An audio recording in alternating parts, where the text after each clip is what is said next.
even a small tree in your backyard, I think that will take us a long way. Yeah. But yeah, I mean, I didn't know it was Earth Day, so I need to check my facts. Yeah. And And you know, you remember that song on DSTV, reduce, reuse, recycle. Yeah, Oh, that was yeah. that was my jam. That was my jam. I think a lot of us don't actually take into consideration that reduce, reuse, recycle motto.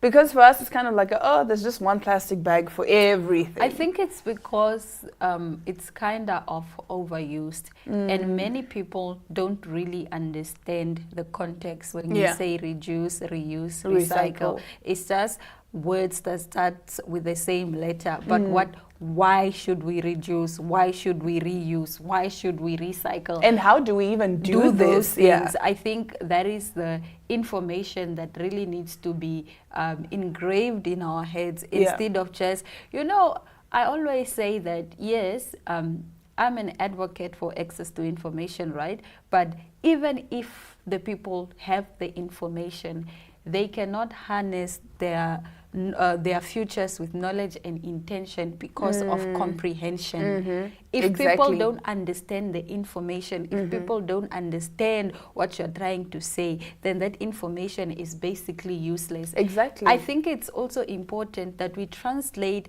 those messages that are very crucial. Let's put them in Vernac so that people can understand exactly what we use. Because now, so recycle, reuse, reduce. Okay. What does it mean? For what? Okay, Why? so well, some examples I would say, like especially for myself when it comes to reduce, it basically just means the amount of plastic waste that we're putting out there, first of all. Like you're saying, paper bags instead of plastic bags. Second of all, when it comes to water, guys, water is so essential. And we're so blessed that we just have running water. Right now in Namibia. Exactly. That's the thing. There was actually a circulating letter last week from the city of Windhoek. So like instead of you just leaving the tap running when you're brushing your teeth, again, it's a DSTV ad that, you know, they'd be like, instead of you just leaving the tap running when you brush your teeth, because they were actually appealing to the kids as well. Because really, once it hits the kids, I remember my daughter would always be like, don't leave the tap running, because she watches this thing. So now instead of me taking it into heat, she was the one that would come and be like, Diana, you're wasting water. So things like that. Even when you wash your dishes, instead of using running water, why don't you have just two dishes, right? You have one with the soap water, and one with the clean water, and then you rinse, and then, you know, things like that. And I think it's very important that we also use visuals when we communicate such important messages, because like you said, now it's stuck in your daughter's mind. It will be stuck in all our minds if we had visuals for it. Yeah. If you can explain something with like with an example, I think it's more impactful. Exactly. Imagine some of these ads, I saw them when I was like probably still in primary school, but because of the visuals, they still in my mind, they're still ingrained in there. When it comes to recycling, just have your papers, plastics, and your... It's paper, plastic, what was the other one? Glass. Yeah, glass. And glass. Yeah, so just recycle, do these things. But like you're saying, I think also as a people, we need to find ways to actually convey the message with visuals. Like you're saying, if we can translate it to Vernac, all of those things, so that we all work together. It's a collaborative effort, because really and truly, we are just taking advantage of Earth, and there won't be much left. Look at us in our UN Global Speaker era. UN, hire us. Where are you? But anyway, we'll now be taking a quick ad break and getting into our top stories when we come back.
smell the coffee if we don't bring you bizarre news? No, it is not. Anyway, a woman wheeled a dead man into the bank and tried to get him to take out a 59,000 Namibian dollar loan. This is not in Namibia, I just converted the money. But anyway, a woman has been arrested after taking a dead man into a bank in a wheelchair and trying to get him to sign off a 4-figure loan in her name. Suspicious bank staff started filming the pair and ended up calling for an ambulance and police as she used her hand to keep the deceased pensioner's head upright and told him, "Uncle, are you listening? You have to sign it. I can't sign it for you." Paramedics confirmed Paulo Roberto Braga, who was 68, had passed away a few hours earlier when they reached the bank branch in Bangu, a neighborhood in the western area of Rio de Janeiro. Erika de Sousa Vieira Nunes told police after she was arrested at the scene she was his niece as well as his carer. Officials have appeared to signal they are related and are said to be checking CCTV cameras inside and outside the bank to see if Mr. Braga's family member was on her own or with alleged accomplices amid suspicion they could be dealing with an organized fraud. The results of the post-mortem to establish the cause of death had not yet been made public. Footage published by Brazilian press showed the detainee telling her supposed uncle to grip hold of his pen hard as she placed it between his fingers and encouraged him to sign a piece of paper on a desk in front of him alongside his photo ID with his name on it. The video showed the dead man's head swaying back and forth before she grabbed hold of his neck with her left hand from behind. She urged him, "Sign here and stop giving me a headache," but was met with a logical silence from the man she was pretending to have a conversation with. The bank worker witnessing the scene replied, "I don't think this is legal. He doesn't look well. He's very pale," prompting Erica to reply, "He's like that," before she told the dead OAP, "If you're not well, I can take you to hospital. Do you want to go back to the hospital again?" This man is dead. He is dead. So she wheeled him into the bank. Yes, in a wheelchair. He had already died. Okay. So she managed to put him into a wheelchair. I mean, she got him in a cab and they went to the bank. You know, it's giving Nandi Pamagudumana. Yeah. Working with dead bodies. Yeah. It's a sis. Yeah. It's the fact that she's even holding him. Because, I mean, this man is dead and she's like holding him upright. She could have had a cushion. Or something. Or something behind. But no, but or you know still, these sleeping things that you put. What are the airplane pillows. Yes. Nah, around but the still, neck or the naked. A dead body? Like, guys, how are you not Where are scared? people getting dead bodies from? Well, she was caring for him because, I mean, she claims she's his niece and she was also his carer. So I think this man was already sick and then he passed away. So now she wants to inherit basically Yeah, the man's estate, yes. maybe. I think maybe the man probably didn't even have a will, and this was like the last of the money that he had. So she wanted to get that before anyone else gets their hands on it. Because then now, if it's a thing of no, we must divide it amongst 7 people, it's like, why do that when I can just... Guys, I mean, it's almost 60,000 Namibian dollars. So in a way, it's like... greed.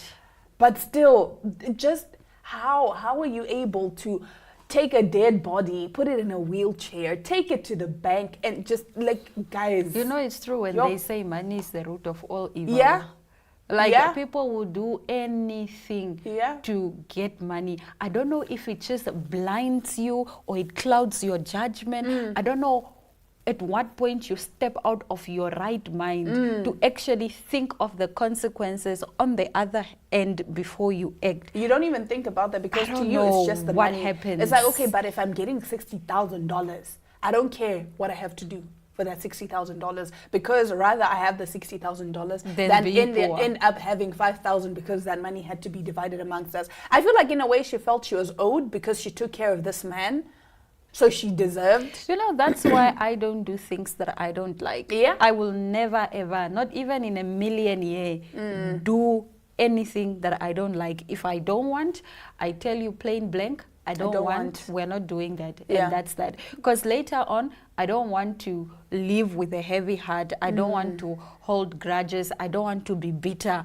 It's this. Let me give an example. Let's say, for example, you take care of your family members or your cousins come to Windhoek and they are now living under your care.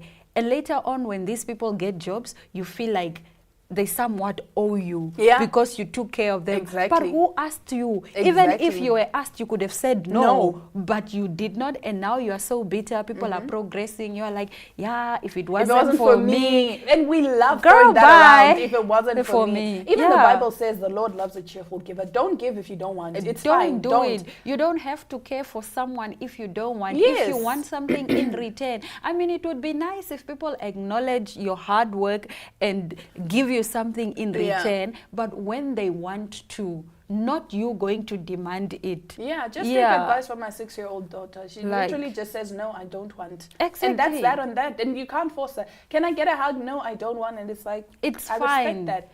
And I respect think that. a lot of people, I think we come from backgrounds where we are made to feel bad For saying no. Exactly. Exactly. And we need to teach our kids, and we need to actually teach ourselves that saying no is okay. It's fine to It's say fine. no. You Because can now say no. you are taking the heavy burden. The Yeah. toll is on you. Because now they're like, oh, now I must take care of this person. Ugh, I didn't even want to, and whatever. I don't have space I in don't my have own space. house. You I know, can't breathe. everything becomes so burdensome. Yes. Everything. So really and truly, like you're saying, just say no from the get-go. You'll save yourself the trouble. Say no, my dear. Now moving over to somebody who did not say no, and now they are somewhat in an embarrassment situation. Minister of Higher Education Blade Zimande says Trinity International Bible University, which conferred an honorary doctorate to actor Salo Makekangube, who's on your screens right now,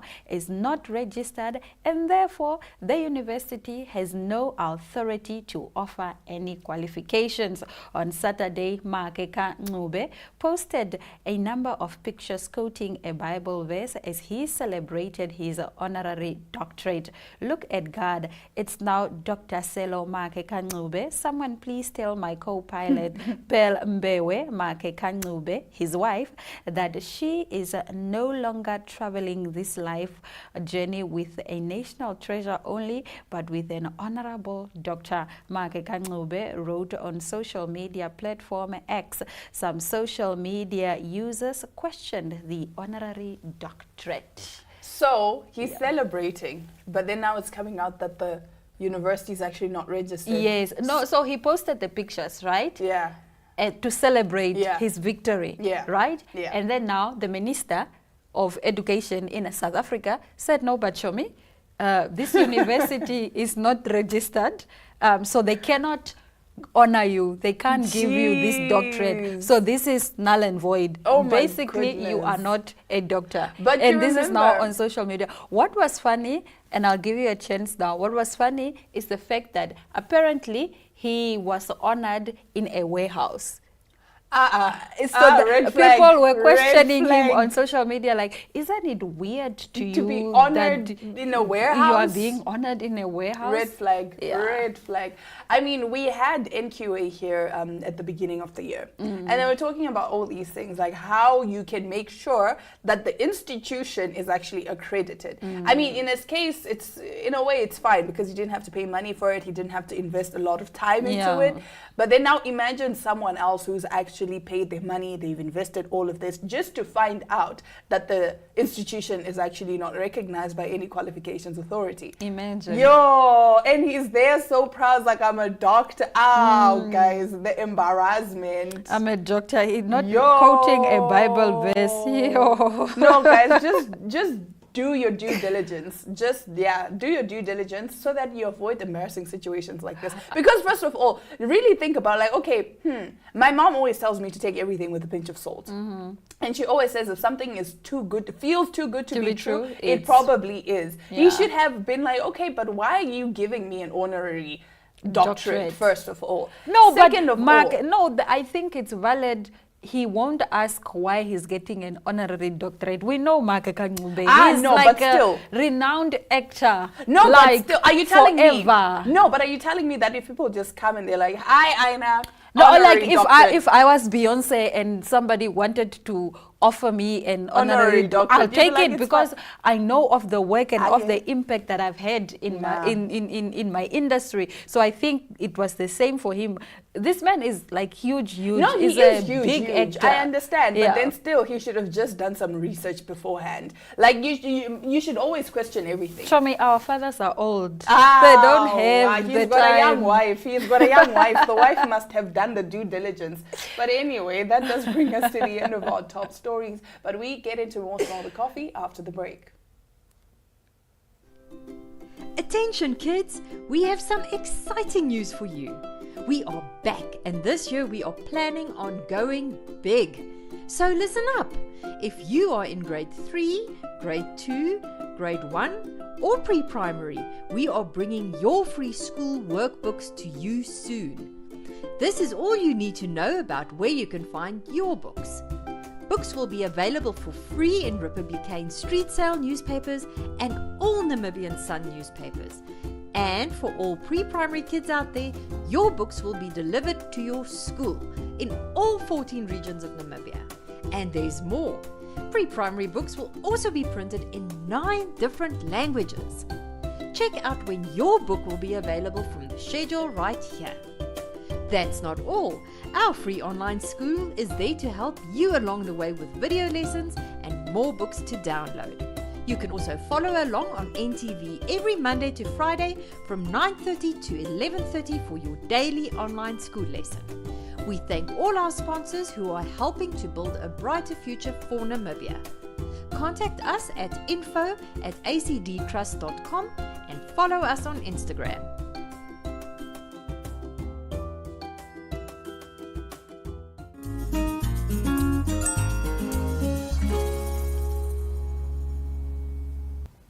I'm now joined in studio by Elena and Matthews from. So Impact Tank Namibia was founded in 2020. So it's a relatively young.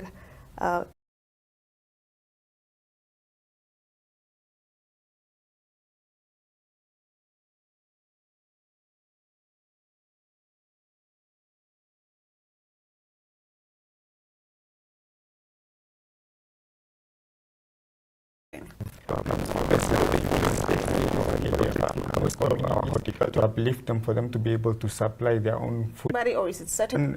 But at the moment we are focusing on the communities that are within the area of the Hartab region, especially in Marintal, because we saw a gap in terms of the opportunities that are available for people that are unemployed within the Hartab region, especially in Marintal. So anybody that lives inside and around Marintal is welcome, especially women and youth are encouraged to apply.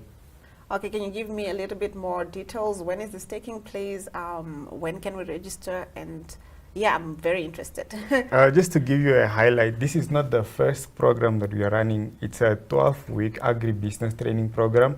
This will be the 3rd cohort that we'll be introducing to the program. So the date will still be communicated in terms of when do we kickstart with the launching of this cohort.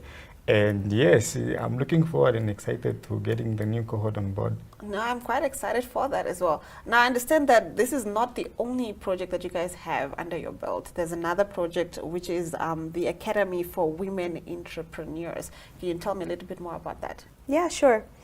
So the Academy for Women Entrepreneurs, or AWE, is a program fully funded by the U.S. Embassy that we are implementing.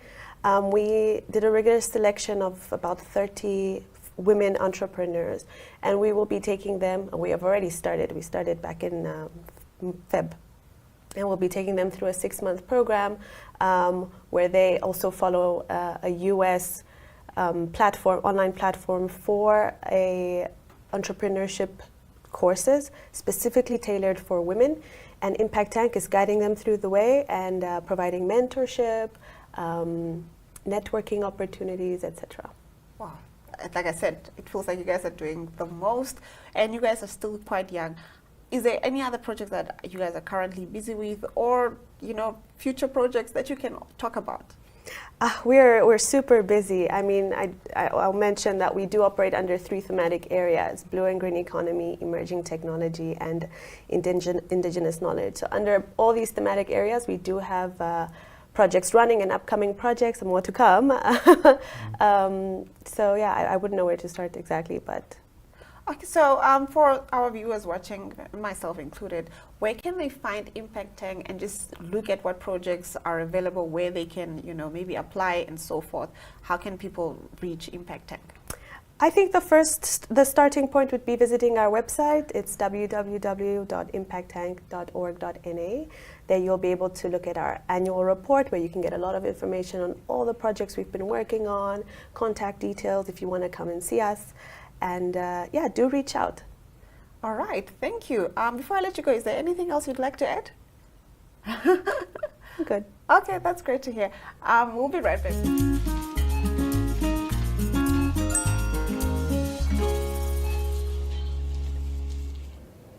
Now, the Focus Supplement, the Energy Focus Supplement that is coming out on Tuesday, the 23rd of April, 2024.